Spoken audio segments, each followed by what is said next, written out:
Hello and welcome to Movie Mandates. I'm Kelly. And I'm Andrew. And this is the show where my brother and I force each other to watch a movie every month based on a specific theme. And this month is October.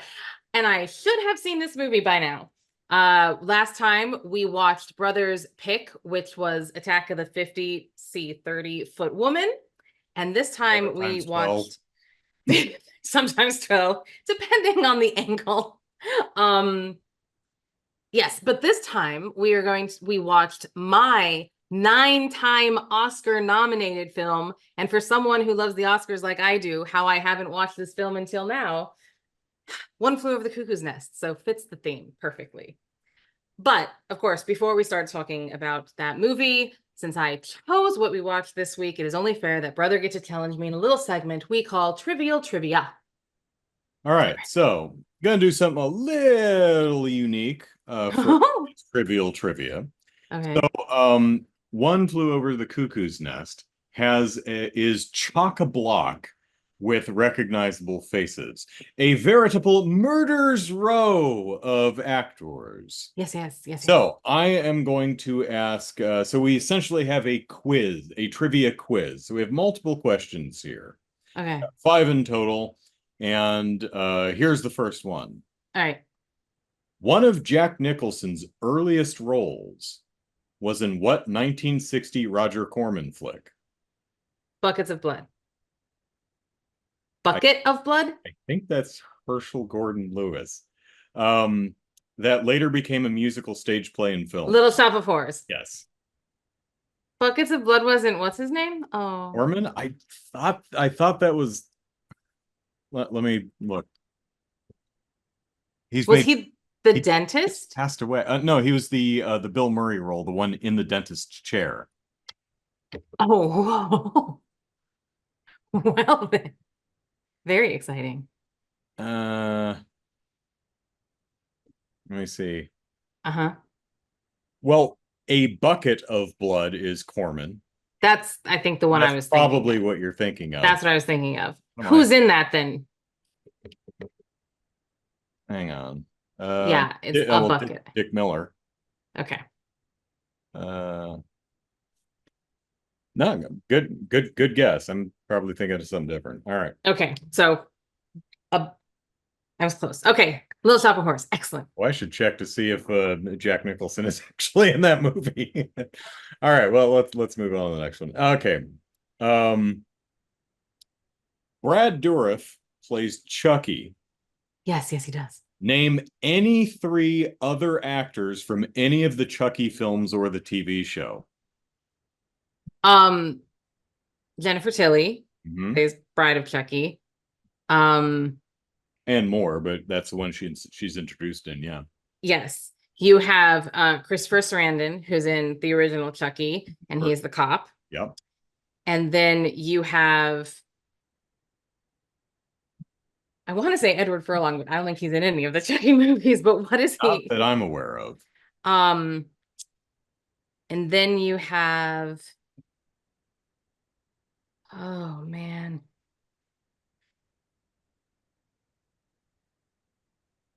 Who is?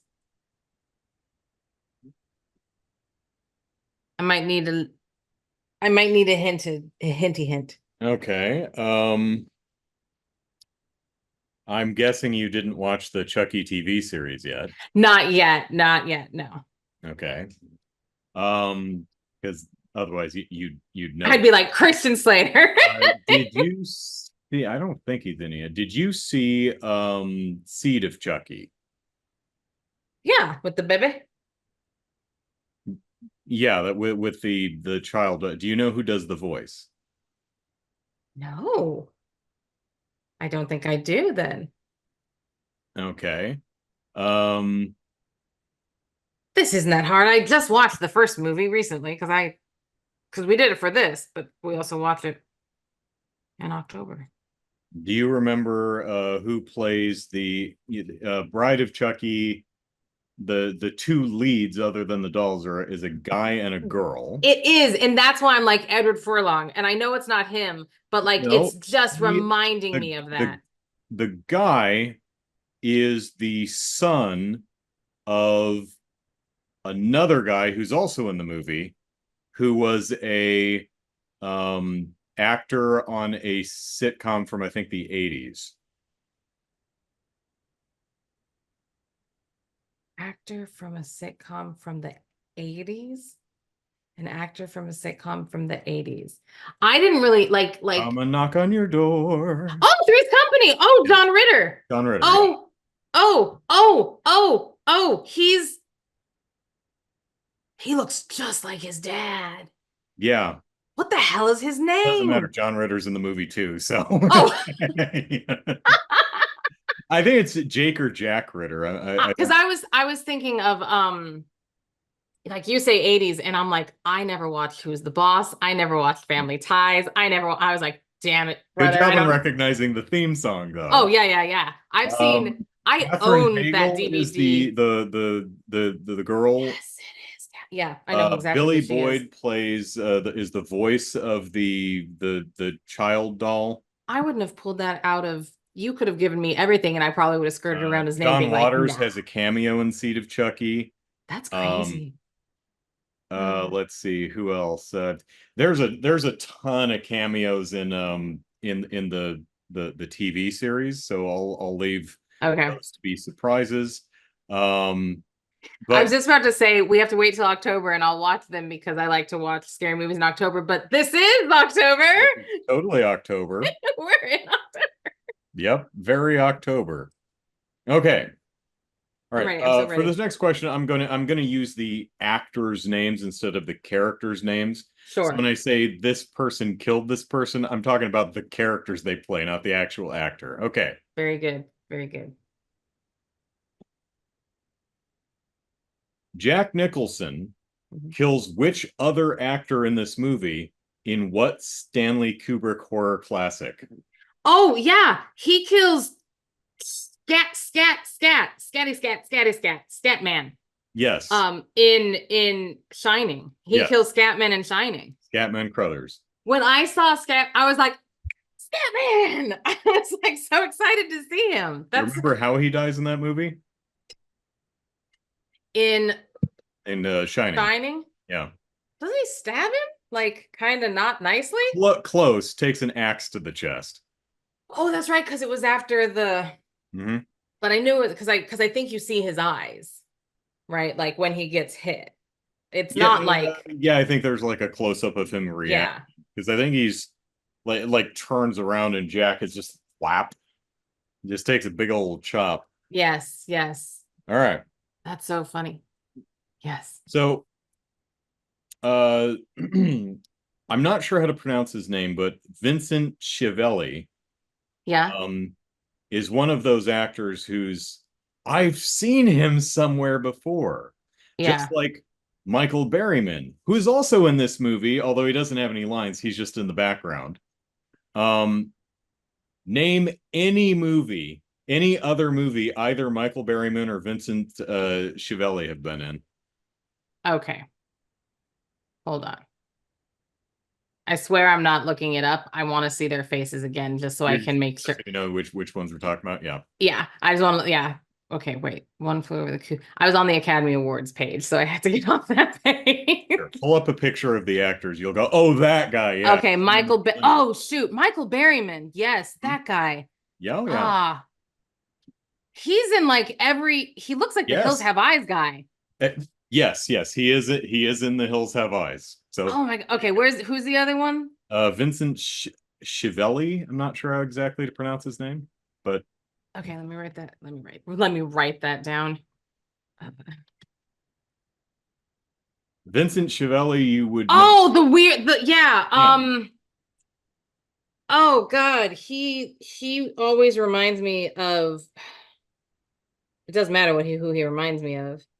It's actually very funny, and I think I'm right, but I'm not sure.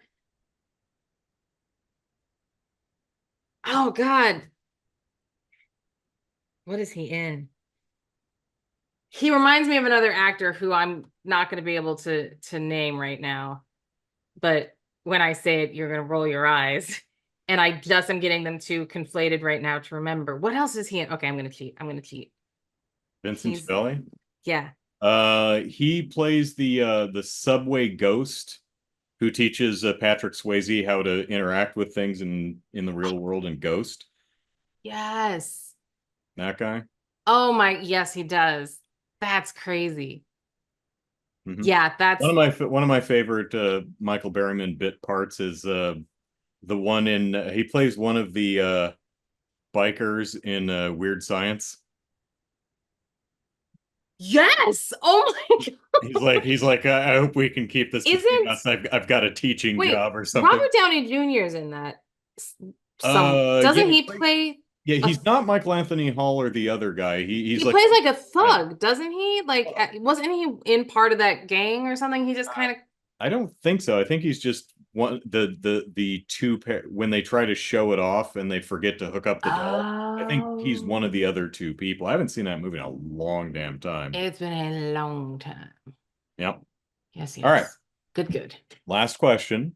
I'm so excited. Jack Nicholson Met him. played the No, I haven't. Joker in Tim Burton's Batman. Indeed.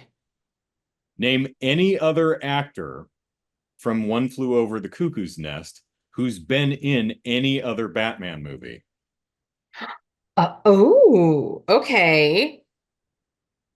So, who's been in any other Batman movie? Uh, You can look at the film's cast list if you need a refresher on who yeah, no, well, I'm like, people. Danny was the Penguin. Jeez, Danny Louise. DeVito's the Penguin. Here's a fun factoid, but Vincent Schiavelli is also one of the minions in Batman Returns. Is one of the Penguin minions in Batman. He's in there somewhere. I think he's the organ grinder, if I'm not mistaken. Oh gosh, that's crazy. So it was Doc, Christopher Lloyd. So you said to me last week, you didn't give away anything about the cast. And you were like, just you wait, Yeah, I because you think all said, we talked about was Louise Fletcher and yes, Jack Nicholson. the two that I knew were in Yeah. it. And then you asked if I knew anyone. And I was like, I don't really think I do. I don't really think so. And And this movie's 1975, so it's really young versions of a lot of these people too. yes. And so it was Christopher Lloyd who immediately, all of a sudden, I was like, wait. And then it reminded me of the conversation. And I'm like, oh, because everyone seemed familiar, kind of like in a way. And then Brad Dorff, like, one blew me away. We have had an amazing time picking movies where incredible talent is being introduced. Like Chris Sarandon in Dog Day Afternoon, and then Jay Davidson in Crying Game, and Brad Dourif. This was introducing Brad Dourif, and he got nominated for supporting. Yeah, I'm assuming this is his first major film role. It is. It's because that's the way it's credited and introducing Brad Dourif. Yes. Yeah. And then I don't know why, but Danny DeVito was the one that took me the longest. I was like, Recognize? I could recognize him, but I was like, no. And then I would pause it. And it's weird. So when you pause your Prime, does it like tell you the characters on screen? Yes. Yeah, and it's so I was getting a beverage, and so I paused, and it was like, and I was like, Danny DeVito, and I was like, oh, and I was like, that's Danny DeVito's not in this, and I'm watching, and I'm watching, and I'm watching, and I pause it again, and I'd read the name, and I'm like, what? And in it, you can see it in his eyes, but like, he is so young, but not, and I don't think I've ever known Danny to like known a lot of his, until he was like full on who he His is as early roles, yeah. yeah, like Taxi and Beyond. I can't think of another movie of his. There you go. Like until like late 80s. Oh, and then Danny DeVito and was Christopher Lloyd in Taxi? Wasn't he? Yes, yeah. Pretty sure. Yeah, he Yeah. I don't think I've seen Taxi, so I've seen Yeah, I Taxi think Driver, but I haven't seen the Taxi. Christopher Lloyd was in Taxi. Yes, he was. Um, but no, Danny DeVito's like his like the fact that he's always smiling, like his body, his physicality in this Yeah. movie was fantastic. So I was very yeah. Anyways, so they cat's out of the bag. Kelly liked it. Uh, yeah, um, it's a good movie. and you saw so this is your second time. This This is my second time seeing it. Yeah, I've seen it before, but it's been a while though. did you? I mean, I guess like the question that everyone always asks, which is dumb because yeah, you're older and smarter, but like, did things pay off differently slash better slash I don't think so because to my viewing, this is a ensemble character film and not really a movie with much of an actual thematic point to it. I mean, it sure, certainly has a point of view, right? um, particularly on healthcare, mental institutions, that kind of a thing. You Oh know, yes, but it's like this here, this is bad, yo. But there isn't really, at least I should probably read some film analysis on this film, see if I'm missing something. But the film really strikes me as just a here's interesting characters in an interesting scenario, enjoy for 2 hours. For example, Nurse Ratched, she doesn't have a character arc. She's no, she's just horrible. yes, You know, you don't get really any of her background or any of what does she want other than right. when she doesn't have control or power, she gets really persnippety. But Mm. uh, uh Louise Fletcher just it's interesting because there's like no character there, but she just makes it compelling with the way she plays the character, just with a steely ass look at people. Yeah, no, her performance, well deserved Oscar. Her performance is amazing, and it's one of those Meryl Streep in The Devil Wears Prada cited like the most It's terrifying just people are the ones fascinating to that watch. Yeah. the most terrifying people are the ones that don't yell and can hurt you with just being completely calm, and that's exactly what she did Yeah, I have Louise Fletcher. control over people who mostly don't have Don't. to be here. That's Yeah. one hell of a kick in the pants that comes in as we head on into Act Three, is when you learn that most of the folks in this mental institution are voluntary, have committed themselves voluntarily. They Yeah. can leave at any time, which is also an indictment with how we treat anyone who has any semblance of some Right. neurodivergence or anything like that. But that's also, I don't think that's really the point of the film. See, but I think it could be because for me, It's like, certainly something you can get out of it, but I so don't know that that was like why this film was made to comment on this. I don't. okay, At okay, least okay. that It was my wasn't take. created to be political. It just that it is a point of view. Okay, I mean, I'll. So for me, so like, just to get into a little bit of plot, and Mhm. then I will tell you a little bit more. But so Jack Nicholson is a felon, Yeah, uh, statutory rape, which assault, some other things, but yeah. assault and very uncomfortable conversation starting this movie. And I was like, ah, and I'm like, okay, but just watch it. And so they, being the powers that be, the justice system, does not think he's crazy. So they are sending him to a psych ward in order to be like, hey, how are we going to treat this Yeah, guy? he's Is in a he prison, but he's a real pain in the ass. So they send him in for a mental yeah, evaluation, mainly because they don't want to deal with him. They're basically, yeah, hoping he has some type of yeah. mental illness. So they're like, great, you take care of him. You take him for a And minute, then the get him off our mental hands. institution is like, he's not mentally ill. Please take him back. He's really annoying. He's Yeah. Yes, absolutely. And the the thing is though that like in watching this movie that you think about is everybody but Jack Nicholson um was presents as a quite unstable individual, and not just mentally. Like there's something that can very, like, Brad has a stutter and no backbone, uh and a million and eight other things. This is a very just, but like, everyone has a physicality, something that you would be able to see and be like, that person isn't right There's in the mind, or there's something something that, unique about yes, that person. Yeah, I don't think most of these people are mentally ill. I think, no, you know, yeah, go ahead. not mentally ill in, I mean,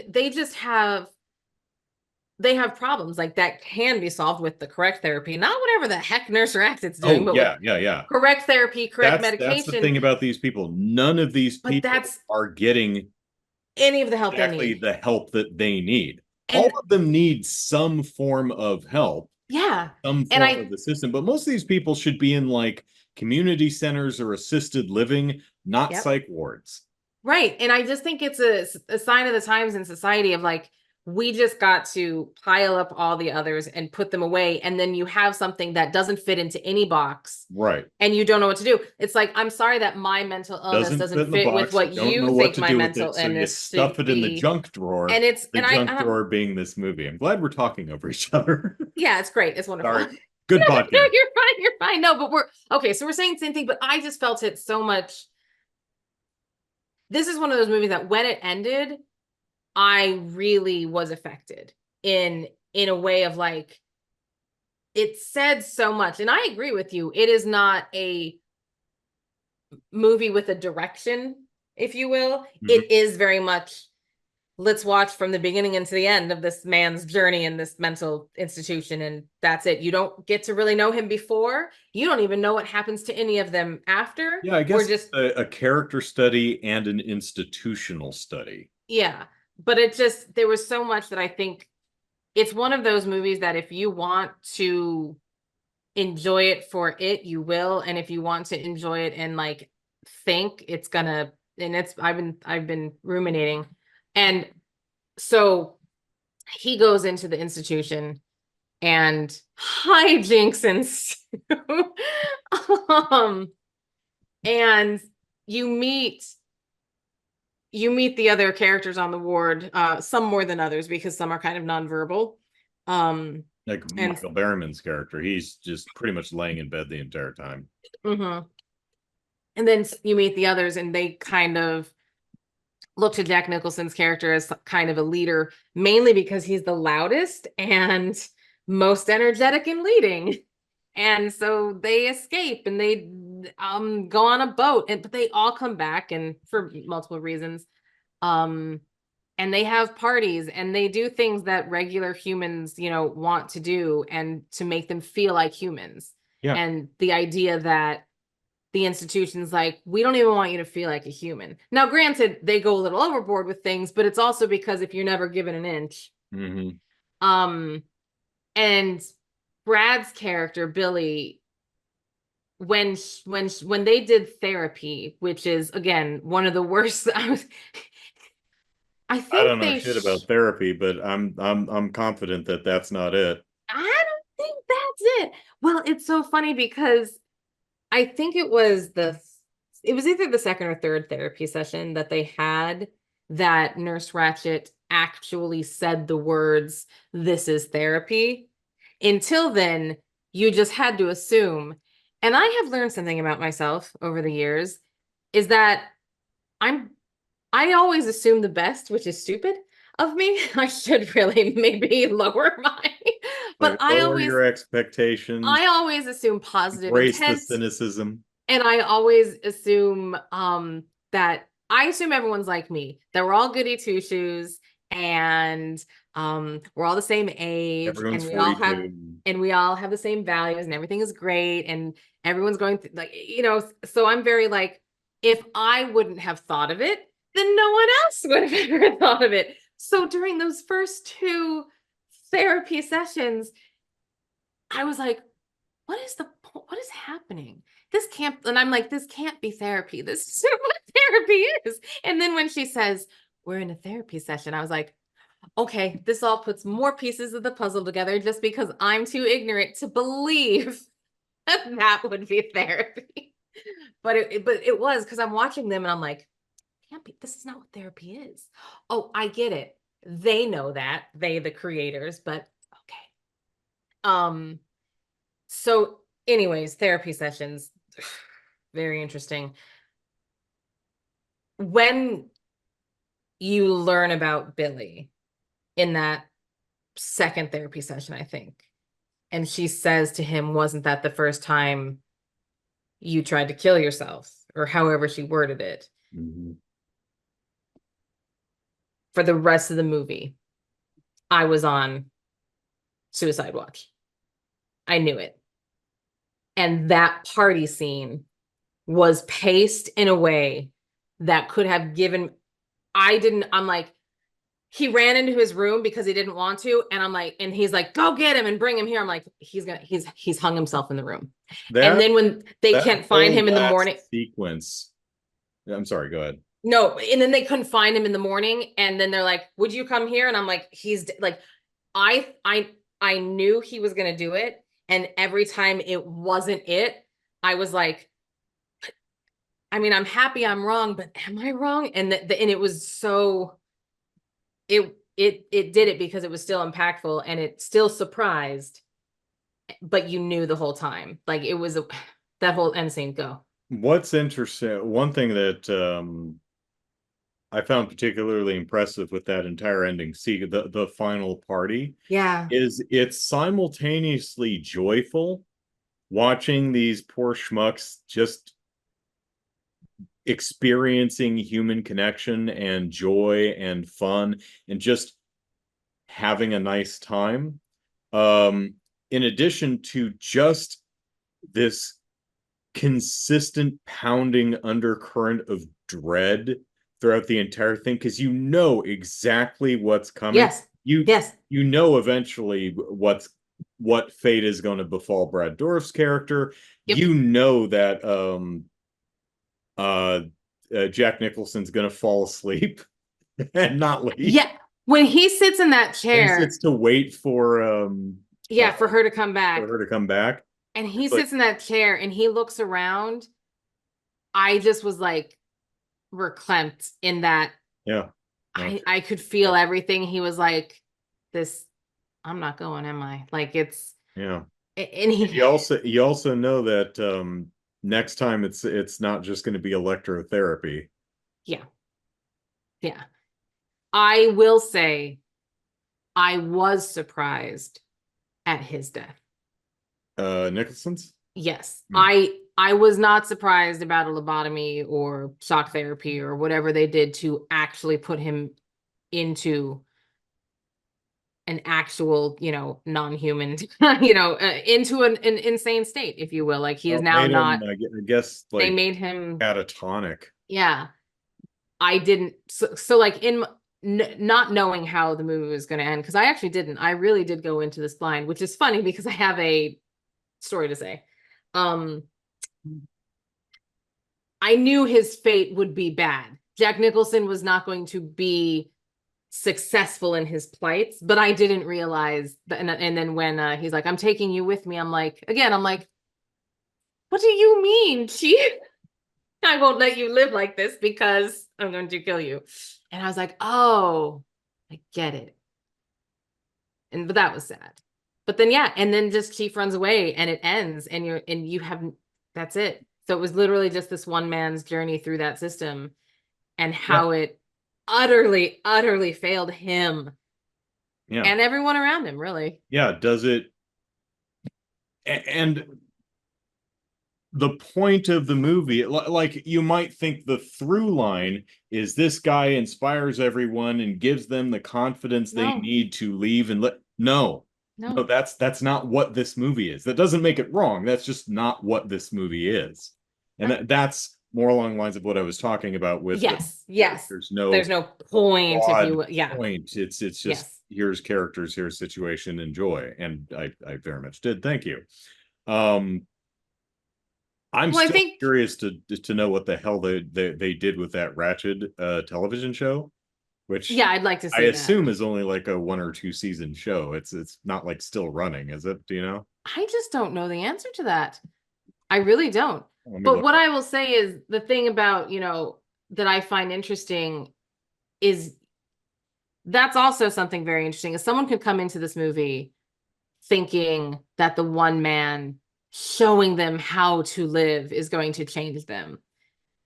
But the point of mental health is it runs deeper than, oh, if you just, drink some liquor and smile, you're going to be fine.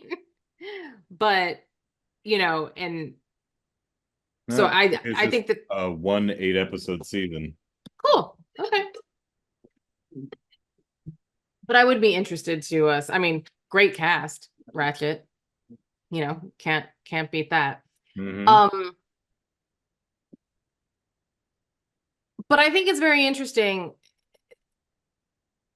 several times because they get out. Like they steal a boat. Heck, he gets out of the prison and waits for them in a bus and then steals the bus. So like he's just as not ready, as anybody else.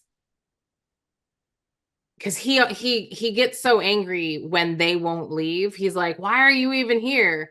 And it's like, you have proven that you're able to get out, and yet you always find like your way back too. So you've proven you're not ready to leave, sir. It's a very deep movie. I could talk about it Yeah. for a long time. I mean, another thing the movie could have been opining on and could have, it doesn't say, but it's there. For example, the entire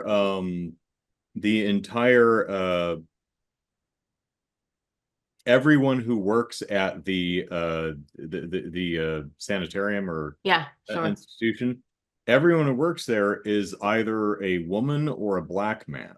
Yes. So in the mid 70s, what we could be commenting on is some folks with no power, very limited power or self-actuation in other parts of their lives, gravitate to a place where they have some power, where they can exercise, control and power over others. Yes. That's also not what the movie's saying. That's not the point of the movie. It's there if you want to take it that way. But yeah, That's damn what's it. so interesting is that there's a lot that's there for you Mhm. to take. Yeah. So when I take Miles, my youngest, to TKD Taekwondo a couple of months ago, maybe at this point, it's a 40-minute class, 45-minute class, something like that. And every now and then I'll listen to a podcast, but it's like he's in a bunker, this child, because there's no cell phone reception. It's like crazy. You can't really be on your phone there, which I guess is good because they don't want people just, talking on the phone in the lobby waiting for your kids to be done with Taekwondo. So one time they had like a little book, fair, like take a book, whatever. And read it while you're here. And one of the books was One Flew Over the Cuckoo's Nest. And I was like, hey, I should read that. And which is, to be clear, dumb of me to start a book that is One Flew Over the Cuckoo's Nest while my child is doing Taekwondo and then putting it back down and be like, I'll pick that up next week if, it's not gone. Um, and so I had fully forgotten that I had read the first couple chapters of this book. And then the movie started and there was dialogue. And I kid you not, for the splittest of second, I was like, Have I seen have I seen this? I was like, this doesn't look familiar, but all of these words are, what has happened? And it was like that first card scene. And it's very interesting because in the book, they really go into like some background immediately with people and how they play cards and why they play cards a certain way. And Mhm. one of the dudes has a line that says, "Oh, I got this guy's cards." And they talk about who that guy actually is. And that's what I was like, But I was racking my brain. I'm like, I know I haven't seen this. I know for a fact I haven't seen this. So why do I know this dialogue? And then I was like, oh yeah, I read the first couple chapters on a whim one day. So it was very funny. Maybe just for me since I was the one who experienced it, but that was my and now I do want to read it because something that I found again, the hardest You have thing more about actual character arcs in the book. exactly. So let me try again because none of that was language. um Because pretty much the only characters that have arcs are the ones who die, and that's the arc that they died. yeah. But you know that I mean, kind of to your point of that there were only women and black gentlemen who worked in the sanitarium is like they're drawn to like that position. And obviously Miss Ratchet has some Yeah, and demons. the way the actors portray these characters, they seem to really relish in that Yes. control and power that they have over the not inmates, but the patients, I guess. No small actors in this movie. No. No small actors in this movie. Hard to kind of talk about and order this movie, mainly because, like you said, there isn't a, and then this happened, this happened, at Yeah, least this, it's just kind of a, so let's just talk about the little, so it is, like it the does, bus, the fishing trip the and fishing tip, the baseball game reenactment thing. You put that in any order, it doesn't any really order, matter. doesn't matter. It's, and you know, I would really struggle to put the events of this movie in the proper order, even though I just watched it last night. right, right. Um, and then they go back to him pulling the sink out of the, I was like, oh, key forever. Um, so Nurse Ratchet, in my, Billy is troubled. Mm-hmm. Billy's not getting the care he needs, and he does not. I don't want to say his fate was inevitable. In this movie, yes. In the circumstances he In the was forced circumstance, into, yes. yeah, that's the inevitable. That is the inevitable conclusion for that character. Yeah. But the timing is suspect, Miss Ratchet. Um, she is so very okay with being with breaking like Hippocratic oath type, not Hippocratic, like doctor patient privilege. I don't know what to say. Like the fact that she goads Billy because she's like, well, well, of course I'm going to tell your mother. Her and I are old friends. Of course we talk about like it's I'm allowed You to think tell Billy's your here business. on a favor? Like hit Billy's mom asked Ratchet, Oh, uh, sure. like, And hey, I Louise, find that that's yeah, and that's horrifying when that realization comes out. It's like, oh my gosh, she knows his mom. They talk mhm. on the weekends. Right, because she talks about his mother in therapy. Oh, oh no. But not as a friend, Yeah. just as a what would your mother think, as in like, oh, that's a trigger for him. He has mommy issues. But like Mm. it runs it runs deeper that like that's a bad mommy, but like it runs deeper than that. So she is fascinating. So the fact that they did make a Nurse Ratchet TV show is, although I don't know if it's supposed to be before or after. I actually I have no idea if it's like here's how she became such a wench or if it's after. I just don't Yeah, know. I Sarah Paulson is kind of ageless to me. no idea. She could play 30 or she could play 50. Well, that's the thing is it could be a prequel, it could be a sequel because Nurse Ratchet's still there. Yeah, yeah, that's He true. gets out of the neck brace eventually, so Yeah, and she gets that guy on his drugs that everyone takes because everyone who's crazy just needs a the multivitamin. medicine. And and they never say what that medicine Oh, is. It's nope. just your medicine, it's good for you. It's a horse pill in a Dixie cup, and you're all taking the same thing because Seemingly, yeah. there's no, well, because they cut in line and they like it, yeah, Yeah, it it really doesn't look does. like they're like giving specific drugs to specific people. It looks like they're all just getting the same thing. Mm-hmm. Who knows what the hell it is? Maybe it's something, maybe it's nothing. But They're just slowly poisoning them to open the beds. Although, can we talk about the dancing grandpa and be like, that man should be fit as a fiddle if he just gets up in the morning and starts dancing all day? well, it's probably that he probably runs out of energy fairly. He probably spends most of his day sitting or laying Yeah. down. They do mention at one point, it's like you're going to tire yourself out. Yeah, they Sit. do. But it is, yeah, I do find But yeah, so the half of them really should probably be in some type of assisted living care. yeah. And the other half should probably just be living in some type of support community, so that they have peers and people and friends that they can talk to and hang out with and play cards with. And Because that's the that's point really all they need. also. That seems to be why a lot of them are there, because they just want someone to talk to, but they are unique enough that average normal people just don't want to put up with them. Right, right. But that's such a good point that you say that, because I mean, we kind of skirted around it, but you just like brought it to the forefront of like, there are 18, we learned that there are 18 people, and it's kind of perfectly divided, 9 and 9.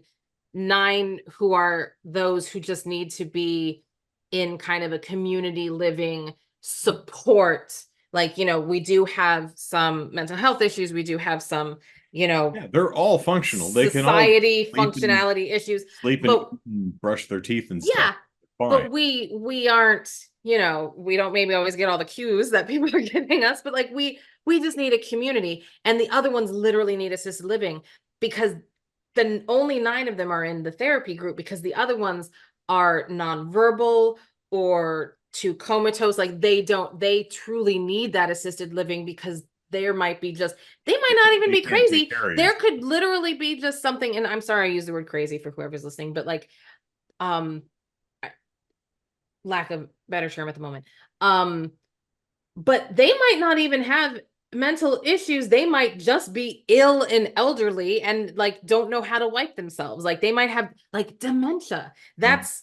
That is a mental health problem, but it's not something that it comes in your older years. And yet they're on the same floor and getting the same care. And that again shows the, like, let's just lump them, the undesirable. You think electrocuting them might help? Worth a Worth a try. shot. Okay, so here's something that I find very interesting. Let's talk about this, because it's something that I actually don't know the answer to, and perhaps you do. I have seen electric shock therapy in other movies. I don't want to say several, but I do want to say, I mean, I've seen it. I know the conceit. Like if I were to, Well, the evil sanitarium trope is pretty prevalent in right. particularly horror. So A, because it's horror that I'm probably alluding to mainly. Which is weird. It's like, why do you need a haunted sanitarium? They were so awful in the first place. Do we Yeah, really need ghosts on top of this? yeah, Could we're this already would one flew over the cuckoo's nest be any more horrific or dangerous to the characters in it if there were ghosts? right. I'm sorry, go ahead. No, that's a duly noted point. Like maybe they're not crazy, they're actually seeing the inmates of years past. It's like if uh the one of the Saw trap mazes from one of the Jigsaw's Oh trap yeah. mazes from some of the movies. It's like, okay, so 5 people get stuck in this really elaborate labyrinthian trap that they have to get they have to cut off body parts and do horrible tasks to get through. Yes. And there's ghosts. It's like, what do we need the goddamn ghosts for? This is bad enough. And it's haunted. Oh, and Jason Voorhees is here. Oh, Jesus, the Krites are here. Great. Are you talking about the Frighteners? Well, no, what is that movie? Not the Frighteners. What's the one where they go into the house and like every room has a different like monster or whatever in it? Oh, I are you th- thinking of House in the Woods or Cabin in the nope. Woods, rather? Nope. I know that one. And that's the one where they like Sigourney Weaver comes in. At the end, yeah. I'm talking about the one It's the one it where they kind of through lottery pick which horror villain the kids are gonna Yes, that's the Cabin Woods one. Okay. The one I'm thinking of is like there's a glass sort of house. And I think one of the teen heartthrobs, Sean William Scott, is in it. And The it's 13 Ghosts. yeah. Okay. I was like, I think there's a number in it. Yeah, 13, which is a. So every time you say a haunted sanitarium, all I can think of is like those go. I don't know why, but it's just like flashing through my I mind. think the glass thing you're thinking of is that I think it's some woman gets like bisected by a bunch of panes of glass. Yeah. Cool scene. Yeah. Yes. Not a great movie. Okay. No, Frighteners was though. That was with Michael J. Frighteners Fox. was fun. But I don't know why I got those two conflated for those moments. The point that I was making, I can't recall. I truly cannot. Fudge. Oh, doesn't need to be sick. It's like we're in the middle of a Friday the 13th movie. Jason Voorhees is stalking camp counselors, and suddenly aliens come down to attack. It's like, oh, come on. Yes, what? I remember where we were now. The sanitarium. So the pads that the nurse put on his temples. Okay. For the electroshock therapy. Mm-hmm. Looked different than any other I've ever seen in. Not ever, maybe, but like they don't look like the ones that you always think of. They look kind of like suction cuppy, or like or the end of stethoscopes. They're just a little bit harder. End of, like the old phones that you had to pick up the little thing and yes. That's what they look like. That right? Yeah. Yes. I don't think I've ever seen one quite like that one either. I've never seen one look like this. The other thing that I found interesting is how quick it was. Like they have it set and she says, okay, I'm ready. And they're like, all right, you got it. She's like, yes. And she goes, and it comes and like and he is in agonizing pain. Electricity, very fast. Yes. But that's what I was, again, because I have the dumbs, you see. Every movie you ever see with electrocution, including The Princess Bride, with like, I just sucked 1 year of your life away. Is he actually getting electrocuted? Because that's like a whole weird water. I mean, it is. I don't know what he's doing, but it apparently hurts really bad. I mean, I would think like it's hydroelectric. How do you feel? And he starts crying. Interesting. And beyond this is Princess Bride. It's so good. But speaking of Chris Sarandon, yep. There you go. Circle. Humperdinck. But when you see it in other movies, like it stays on there and like it's this long agonizing thing the whole time. And I've always been led to believe that the entire time it's on there and they're screaming, the current is still going. So the thing that I found, so the thing that I found very interesting and excellent about this is like, that's probably it. Like you just, like you said, electricity's fast. Mm-hmm. You just need to turn the light switch on and off, and the agony is still going to be there. Contractions and spasms lasted a lot longer. Yeah. She zapped and took it off, and he's like, exactly. And that's what I find interesting is I'm like, it just helps and it makes it. It's not like when you turn off the flow of current, you're like, oh, I'm fine now. Exactly. And that's the thing that has always been so misleading because, and I don't know if they try to be misleading or if it just looks, it doesn't look cool unless it's on there. And that's probably what it was.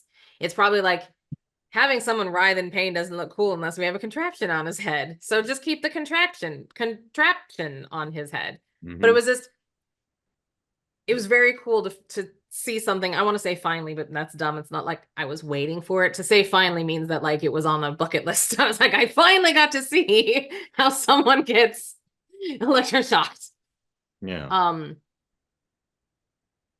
But yeah, no, it was really cool because I appreciated the do it yourself feel of the DIY feel of it. DIY electroshock.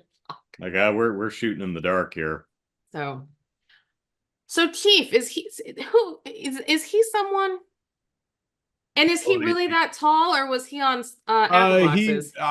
Looking at it, looks like he's got some slight lifts in his shoes to make him a little bit taller, but he is a big guy.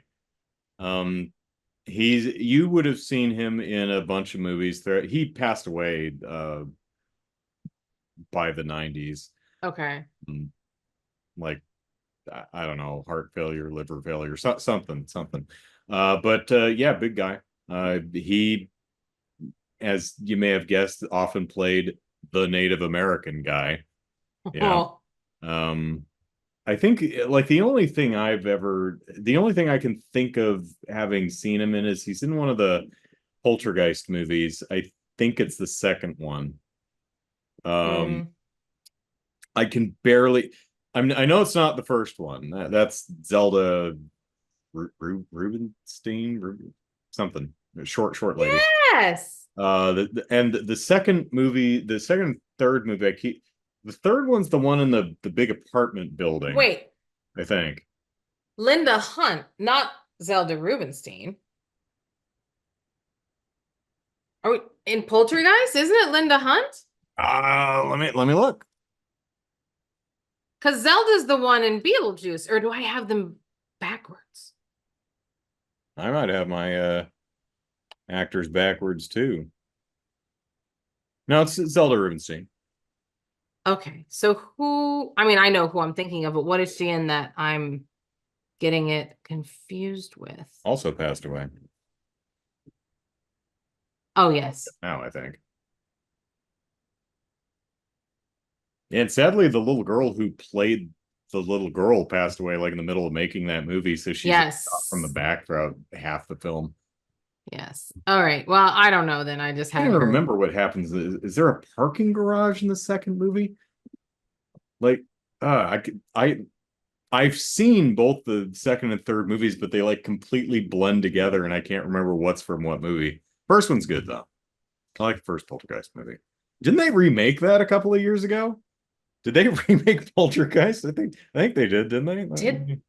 if they did, it really just flew by my consciousness. Yeah. Sam Rockwell was in it, Well, 2015. come on, That's Sam. right, they did. I forgot Aw. about that. Yeah.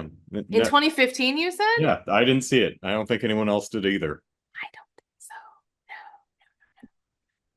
But no, I'm super excited I finally saw this movie. And I'm Yeah. going to end it with a very excellent uh not quote, but a story, which is short. Yesterday, before I turned it on, I went over to the neighbor's house to just kind of hang and have a chat because, she's my friend, which is one of those things that I find funny because her kids will come over here and play with my kids. But when I go over there and they walk in and they see me, they're like, "Why are you here?" And I'm like, "This is my friend too. You go to your friend's house, I go to my friend's house. Cool it." But I anyways, we have were talking, friends, but you're so but you're old. so old, you can't, I'm like, yeah. So so I say to When her, you I was were like, their age, you considered adults who you would now consider children ancient. ancient. I know, I'm aware. Ancient was the word. And I do look at my children and I go, I'm the age of ancient to you. And I hate you for We're that. way past ancient by your child standards. Oh, yes, I know. Uh Grandma was a walking corpse for my entire life. So so I went over there and we were just chatting and I was like, all right, well, I gotta go. I need to go watch my movie tonight. Where I said I'm watching One Flew Over the Cuckoo's Nest, and she goes, "Oh man, I need to see that." And I said, "Funny enough," Oh, I was like, I said me too. our theme was I should have seen this by now, and she just went, "Well, yep," and I was like, Good "Exactly." theme. So it fit because her Did you first watch reaction it is, "I late last night? Because I went to watch it around like 9 or so, and you were still watching it. probably sorry." No, it's fine. I watched the Beekeeper that Jason Statham Jeremy is going through that in several evening increments. I didn't think it was very good. I don't think he Interestingly, does the either. movie got some pretty positive reception, so I was like, "Oh, okay." And I watched it and went, "No, I don't. No, it's not working for me at all." So, and I Yeah. like dumb action. I like Jason Statham, but yeah, that movie didn't do it for me. Yeah. Um, no, I think I probably did get a later start because I went over to the neighbors, Mhm. but yeah, so that happened. And but anyways, I'm super happy that I've seen it. I'm really excited to, like, it is one of those movies that I could even see myself seeing again. It's just it's full of all the things that I like in a movie, really good performances, a lot to think about, a lot to look at. And I think one of those things that, and I understand what you say, that there's nothing more to really get, but there is more to observe, I think, Yes. because it was just cast so brilliantly that they knew their characters so well, or they made me believe they knew their characters so well that like there's a lot of quiet and there's a lot of just facial acting, which is wonderful. And it's exciting, but I chose well. I'm pretty dang happy. But hey, thus ends another month of movie mandates, which was, we should have seen this by now. So now when someone says, hey, have you seen One Flew Over the Cuckoo's Nest? I can be like, yes, I have. Because everyone should have seen it by now. What kind of loser? What kind of loser are you? Or hasn't at least read the first few chapters of the book. Right? I don't even know who. In the lobby of a Taekwondo studio. Yeah, so I was really taking it in really deeply too, I'm sure. That's mad. Yeah. You're doing good, honey. Good key up. But anyways, movie mandates will continue next month in November with Nutty November. So, brother, ya big nut, what are you going to mandate we watch for Nutty November? For Nutty November, I mandate we watch Pom Poko, which is a cartoon. You're going to have to write this down. P-O-M, Pom, new word, Poko, P-O-K-O. Okay, because I wasn't sure if it was P-A-L-M, Palm. I was like, okay, I need more, but Pom Poko. Oh, this sounds exciting. Yes. It is an animated film about a bunch of tanukis, which are those Japanese raccoon dogs. Yes. And they're giant magical scrotums. You think I'm kidding? I'm not kidding. And then I'll choose Watership Down. Cap it off with a feel-good movie. What was funny? We talked about this when we were doing mini reviews, but I watched The Plague Dogs, which I think it was directed by the same guy who did Watership Down, based on the same guy who wrote Watership Down. So I watched the movie. I'm like, oh Jesus, this is depressing as hell. I don't know what I was expecting, but you're like, rabbits, boats, let's do it. Yeah, yep. Actually, I think I like Plague Dogs as a film better. It's definitely not one to show your children unless you really want to traumatize them. But tell me more about this Plague Dogs. Although Plague Dogs does have an ending where, if you're feeling generous, you could say, "Oh, they made it. They ended the movie." Yeah, they just, you don't see them die and drown horribly. The island is out there and it's just beyond the frame. They could have made it. I'm sure that they made it to the happy island and they're happy dogs and not dead and being eaten by fish. No. Because fish are small in the ocean. Yep. Yes. Fish, notable for not getting very big. Yeah, that's right. Because they just eat the bubbles off your legs. That's right. That is what they do. So, Pom Poko, P-O-M space P-O-K-O. So, if you would like to watch Pom Poko with brother and I, check out the description and see where it is currently streaming or where it is available to rent. So, until Disney then. Plus, no doubt. Oh. Like, for real? I think it's a Ghibli film, so it might actually be on Disney Plus. In all its scrotal glory. I'm so excited. Oh, I have a lot to live up to now with my I'm so excited. So, guys, go find it and watch it. I haven't even seen it yet, but go find and watch it. So, until then, where should I put it? Put it in your sack. I hope, if I don't hear that in this movie, I don't need a purse. It's like it was a missed opportunity. This very big missed opportunity. Oh, so Excellent. If you want to listen to more movie mandates, you can watch it on YouTube or listen to it in podcast form on iTunes. And hey, since you love us so much, why don't you go ahead and help us reach a wider audience and engage. So you watch on YouTube and you like and you comment and you subscribe and you ring bells and you listen on iTunes and you rate and you review and you thank you. You do all those things and more. With that, I'm going to end this. I'm Kelly, and you can follow me on Instagram at PomentoLivia, just the 1 O in the middle, though. I'm Andrew, and if you can stand it, I'm on Twitter at Andrew Eisen. You're actually quite clever. I mean, there's thought behind your Twitters, your X's and O's. And we hope you enjoyed this episode of Movie Mandates. Nope, hold on. We're going to take a sip of coffee. Mooney what? Moon's over my hammy. Mooney mandates? the wet bandits. No.